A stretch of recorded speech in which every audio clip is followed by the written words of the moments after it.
Hey class, I thought I'd create this video to have just one place where you could go to review my philosophy on the class for this semester, as well as my explanation, maybe defense of the various policies and structure that we have put in place. The first primary place you'd want to go when you do have any questions about syllabus or structure or deadlines or things like that would be Canvas. I do have it structured essentially as a website, and that's the primary purpose it's serving this semester. It's my somewhat static repository for class information. And the secondary purpose is that's where you'd be submitting all of your assignments. And so I've structured it like a website. So you can see just the four main pages from general info to resources. On the general info page is just the contact information for me as well as for the TAs and their somewhat tentatively still scheduled office hours, as well as what you would likely already know, which is your lab section and the time that you are expected to be in the lab. The second page I would look at next, and when you have any questions, would be the schedule. This is going to be somewhat static. I mean, I certainly reserve the right if we get ahead or if we fall behind to kind of restructure things a little bit. But this is my vision for how the semester is going to play out in terms of the dates in our somewhat abbreviated semester this year and the various topics that I'm hoping we're going to be able to have the opportunity to cover. And we have it organized basically into three thirds, three separate parts for the individual segments of the semester. This first one, up into that first checkpoint, is where we'll be talking about MIPS and learning how to be better assembly programmers in MIPS. It's still very much a computer organization topic, but as we all understand, understanding the machine requires understanding the assembly for the machine as well. The middle one is where it's a little bit of a mishmash, but talking about performance and the design decisions that affect performance. And that's where we really do get into microarchitecture in quite a bit of detail this semester. And then the third one is where we look at some advanced microarchitecture as well as some other optimizations that are really necessary for computing system performance. And at each of those three checkpoints in the semester, we have the three major assessments associated with it. So that's that first column showing the each weekly dates, and you can actually then, as they become available, you can click on those, and that's a learning module in Canvas, and that's where I'm providing the video links, the lecture slide links, any other links that may be necessary for that particular week of the semester. So if you're looking for where the lecture slides are you posting those, those are always going to be in those links on a week to week basis. The lecture notes are fairly static, so that they should be posted well in advance of that first Monday of the week. Looking from left to right in a given week, so we have our Monday, Wednesday, and Friday, and I think you all know that that has been and is going to continue to be on Zoom that we'll be meeting. That's the same link to the same Zoom it's scheduled for the entire semester. So we have sort of the core topics Monday. Wednesday is going to be dedicated to continuing core topics, but also setting aside some time for a quiz. And I'm going to try to mix things up a little bit on Friday. If we still have a lot more core content to cover, we'll just continue on that. Otherwise, I'm interested in bringing in new things that aren't necessarily directly covered in the textbook on those Fridays. So Wednesdays are our quizzes, and I know I've received a lot of questions about, this is a WWW class is listed in the schedule of classes. I am posting everything. That's certainly my goal to post everything. To what extent do I, a student in the class, do I need to actually be there and come to class? My hope is I provide some extra value so you feel the need to come to class because you're going to learn more by coming to class. That's not always the case. I understand that. But specifically when I do want people to come on class during our scheduled time, that 8:50 to 9:40 a.m. time would be on those Wednesdays. I just decided to set aside those Wednesdays for a little bit of assessment. These quizzes are going to be really low stakes. Uh, they're basically checking, are you actually coming to class? Are you paying attention to class? Are you physically and mentally present in class? But the questions are going to be very easy. You're allowed unlimited attempts. My expectation is everyone gets a 100% who attends for those quizzes. But that's how we'll do it. So everyone will be clicking on Zoom on the Monday, Wednesdays, and Fridays that they want to attend class. And then on Wednesdays, it won't be immediately in the beginning of class, but maybe 5 minutes into the class, I'll say, let's take the quiz, and you'll be clicking on that quiz as a student. Right now, it says the quiz is locked. It'll unlock Wednesday morning at the beginning of class. The other links you see for each row here in the schedule would be for, first off, for the lab, and that takes you to the assignment page for each lab. There are 7 lab assignments this semester of increasing difficulty. There you should be able to see your upload space for the lab as well as all the informational materials. I'm going to try to provide a sort of brief pre-lab video each week to the extent that I'm capable of. And then your expectation is that you are supposed to read the lab assignment before coming to lab. Some of them get a little lengthy, so you don't want to be spending that time in lab just reading. And completing the pre-lab before you are in lab. It's called a pre-lab. That's the intention. It's not meant to be busy work. I am putting it there so that you are that much more prepared for each lab on a week-to-week basis. Clicking on the Lab 1 PDF, the pre-lab is to review the video. It's fine to review it. In this case, joining our Discord server and making sure that you can actually connect to the channel for your particular lab section. And then the only actual submittable for the Lab 1 pre-lab, and we can be a little lenient in this first week about it, is just to complete the forms for the class agreement for the labs as well as for the departmental lab safety agreement. Those are all electronically signed. And for the pre-labs, to the extent there is something required to be submitted on a weekly basis, you would just upload that to Canvas for the lab assignment itself. That would then ultimately require you to have multiple submissions for a given assignment, but that's okay. Canvas allows us to do that. You're allowed unlimited submissions. We would just check off that you've done the pre-lab at the beginning of that lab section, and then we would then just look at the final submission when you've actually submitted it by the deadline. So there's a lot of documents here, a lot to look at. The primary ones are the main lab descriptions and companion files. For each lab, I'll provide you sort of a starter lab report that you would just be updating and editing. That should save you a little bit of time. I don't care about how beautiful your documents look, so just start with our lab starter. And then you can even see our grading criteria for each lab. It's got some vagaries in there, certainly for the more complex labs coming on later in the semester. I can expand upon any of those sections if you do have questions. Will I lose points if I do this is a common question. I'll be as upfront and clear as I can about our grading criteria for each of the labs. So that's the lab that you'll see. There's the 4. Those first 4 are going to be weekly labs, so they are assigned before your lab section is to begin, including the ones that you have this first week of classes, and they are due before the subsequent lab section. So if you are in the lab section that meets Thursdays at 2 o'clock, there's 2 things you have to keep track of. One is to have the pre-lab ready to go by that Thursday at 2 o'clock. And then the second thing is to have that lab submitted on Canvas before the subsequent Thursday at 2 o'clock. We know Canvas can be slow, and we know it's okay to work on things up until the last minute, even if it's not ideal. So I understand if it's a minute late, I'm not going to care about that. But generally in this class, the policy is submit things on time. Don't ask for extensions. There's a lot of stuff going on in this class. If you fall behind, it will be very hard to catch up. So stay on top of your deadlines.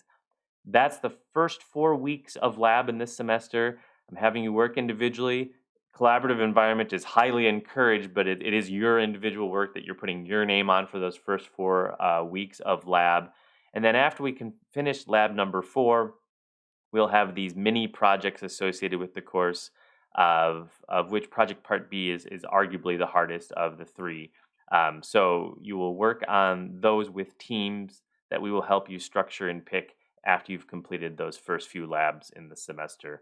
We can talk about those more when we get to that point in the semester. And then finally, the final thing in our weekly schedule is the listed homeworks. Those will be assigned on Fridays generally, and generally they're 1-week assignments with some built-in extensions when there is an exam in the upcoming week. Those will be effectively textbook homework questions, not necessarily taken from the textbook, but textbook style questions that refer to the content learned over that previous week, sometimes extends briefly to the following week, the content that the homework's covered. It's all intended to stay roughly in sync with each other. There's these 2 main thrusts this semester, the computer organization and assembly level programming thrust, that's the textbook thrust, And then there's the advanced sort of digital design that you're learning in the labs to prototype a CPU. And they eventually intersect at around 6 weeks into the semester, where the labs that you're working on are very similar to what is in the textbook for that given week. And then by the end of the semester, they diverge again. Philosophically, that's not ideal in terms of a course structure, but in practice, it's very hard to avoid. It is much easier to describe a processor and answer homework questions about a processor than it is to build one using VHDL and the tooling that we have available. So we start earlier than the textbook does in terms of talking about computer architecture and building things. And it takes us longer to build a pipeline CPU than it takes to cover it in the actual class. But it'll all mostly coincide with each other during those middle critical weeks of the semester. It'll make sense by the time the semester is all over. Those homeworks are also then submitted on Canvas. And finally, let me briefly review the syllabus section itself. That includes some superfluous information about the actual lab times. The labs are being held virtually in Discord. Hopefully, everyone else is signed up for Discord by now. Um, Ideally, everyone should be. That is certainly my goal. And there's a lot of various channels. You may have a question of, where do I post stuff? And I understand that. Don't worry if you post something in the wrong place. I'm not going to be too worried about it. It's where I post certain announcements that I also tend to post on Canvas. One thing I mentioned that I'm already seeing a few people not doing is I would like you to have an appropriate identifier on this particular server. Call yourself whatever you want on your other servers. I understand that. For this one, first name is fine, or first name and first letter of last name is perfectly fine. You don't have to fully identify yourself.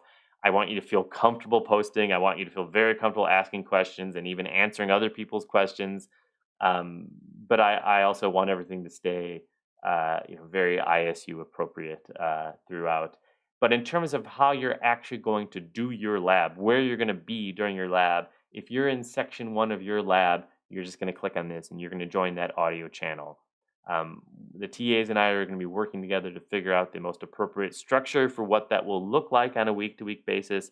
Certainly for this first week lab, log into Discord, sign on, install the client, click the appropriate link for your lab, and the TAs are going to help you out and make sure you're in a pretty good place for that first lab. When you have questions that aren't in your lab section itself, and slight word of warning, for the first couple weeks, I think you'll be okay. Eventually, the labs will take more than 2 hours each. I can tell you exactly how many hours it takes on average. I don't want to scare anybody off. We're building a processor. It takes time. Um, so when you do have those kind of questions after you're outside of your structured scheduled lab time, you can certainly go to any office hours. That's fine. Or you can use the lab discussion for that as well. So for when you do have questions about, I'm stuck on this, I have this compiler error, model sim's not doing what I want, or I just have a question about how this is going to get graded for this particular thing. That's where you'll want to do it, for the lab channel associated with that particular lab. So that's Discord. I had mentioned in class it is a bit of an experiment this semester, and I stand by that. It is an experiment. So far, so good. There's going to be a lot of stream of messages. I do want you to kind of keep on top of it in case you miss information. But whenever there's anything sort of class critical, a changed deadline, uh, something being moved with regards to a class schedule, I will always post that as a Canvas announcement as well. So you should get an email depending on your settings there, and you'll see it on Canvas, separate from having to worry that you missed a message on Discord. I talked about the textbooks already in class. I do recommend you get the textbook. It'll be worth reviewing certainly when it comes time to prepare for exams. I'll leave it to you to review the learning objectives. We do a pretty good job of covering all of these learning objectives by the end of the semester. Storage systems and I/O we tend not to get to in that much detail. Certainly for computer engineers and software engineers who have to take an operating systems class still, that's a big chunk of that class. So I don't feel too bad if we don't get to all of that. We don't get to these in the order they're listed, but we do otherwise get to all of these. Um, in terms of policies, it's pretty standard. Being present is pretty important in this class. don't ghost us, don't disappear, don't take off a couple of weeks, health and other life conflicts notwithstanding. And if you do keep up, you're going to be just fine in this class. Um, a policy that is not the case for all classes, and there's separate lab policy section here, is you are expected to come to lab each week. And I know that means just clicking on a channel in Discord and sitting there for 2 hours and asking questions of your TA. The expectation is you come to lab each week. I'd like to keep track of people who are coming to lab. I want to make sure teams are making progress when it's team time. That may be the only 2 hours I get a chance to check up on some of you on a week to week basis. So please do come to every single lab this semester. In terms of the integrity type policies, I think it's pretty standard.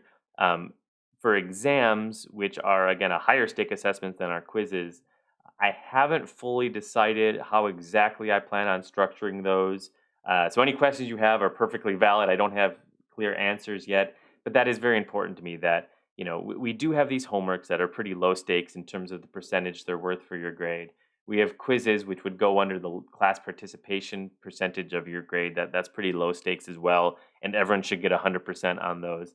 Exams are relatively high stakes, as are the labs. And exams are the one thing that I'd like to have some confidence is that's you. That's your writing, that's your thought process. Um, it doesn't mean you won't be a tremendous computer architect or computer engineer later in life if you do poorly on an exam. It's not that kind of lifelong assessment, but it's a piece of assessment that I can say this is the student's work. This is reflecting of their current understanding at that checkpoint in the semester. So that's pretty important to me.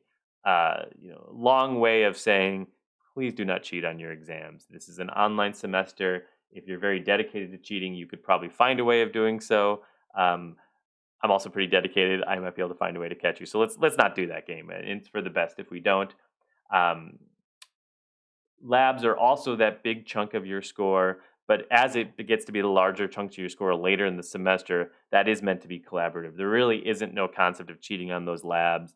You can find code, but not the code that you want by and large. And I have access to all the previous submissions for this class. So by and large, I'm not as worried about cheating on labs and in the project.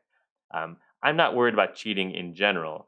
I just really like to have that opportunity to do both sort of group assessment of your understanding of this material, as well as those opportunities for individual assessments of your understandings of the material. There are the three exams, of which the final exam is somewhat unfortunately scheduled for 7:30 morning on a Saturday. Um, we could call it the final exam. It's going to be scheduled for that 2 hour time block. I'm supposed to use that 2 hour time block. They're really going to be covering those 3/3 of the semester. It is a summative exam in the end, only in the sense that everything does build on each other. But I will not be asking you sort of week one questions on that final exam. And likewise for that second exam, it'll really be reflective of that middle third of the semester. I mentioned most of the lab policies already with regards to individuals and with group work. Um, Submit your stuff on time. Life happens. I understand there can be major issues that could cause something to not be submitted on time. That requires individual pre approval if that does happen. And by and large, I don't want to have to deal with that. If you fall behind in the labs, it will be hard to catch up this semester. Maybe I should have emphasized this a bit more, but because of the remote way we are trying to get work done this semester, we will be using the departmental VDI resources. I made a separate video about that for Lab 1. You are going to want to get that going, and preferably before you walk into the lab for that first week lab. Just installing the software, which we saw isn't always necessarily that straightforward. So that's my walkthrough of the class and the structure and the syllabus. The final page here is just the resources page, and I'll link to those as needed. This does include some local copies of some of the major softwares we're using this semester, but with the VDI, that should be less necessary for you to install that locally, but you have the option of doing so. There's going to be some references for both hardware design as well as for MIPS development. I will walk you through some of those when I find they're more relevant later on in the semester. For now, you don't have to install any of those, but you can take a look at what resources I thought were relevant for Mars, MIPS assembly, VHDL, FPGA based design. Some are just kind of for fun right now, but for others, it'll be necessary for you to click on those links later on in the semester. So that's my walkthrough of the syllabus and my attempt to sort of defend some of the policies that are put in place. My goal, and I put this on the slide for lecture one, my goal is for us to get a class 4.0. That's always my goal, and it doesn't always happen, but it's very possible. Computer engineering I think of as sort of an effort discipline. I say it's not rocket science. I mean, what I mean by that is, this discipline, by and large, is not evaluating just how brilliant you are as an individual, how deep of a thinker you are. We all want critical thinkers. We all want to be capable of deeper thinking, but really it's about being professional, reading the necessary material to learn a given tool or new language or new platform, and putting the effort in. And I think you will find that in this course that there's no homework or exam or assignment as part of a lab that itself in isolation is exceptionally challenging. I'm not asking you to do something that thousands of students have already done who've come before you. Um, but by and large, this is a pretty busy course, and you will find that. And now that for those of you who've gotten to the 300 level in their curriculum in computer engineering, or who are taking this as an elective, you will find this to be a pretty time intensive course, certainly during those later weeks of the semester. So get ready for it.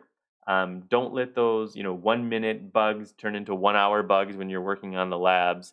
And remember that I'm here for you, and the TA team and I are here for you, and we're to help you get past the problems that could be causing you extra stress beyond what stress I already sort of have planned for you for this semester.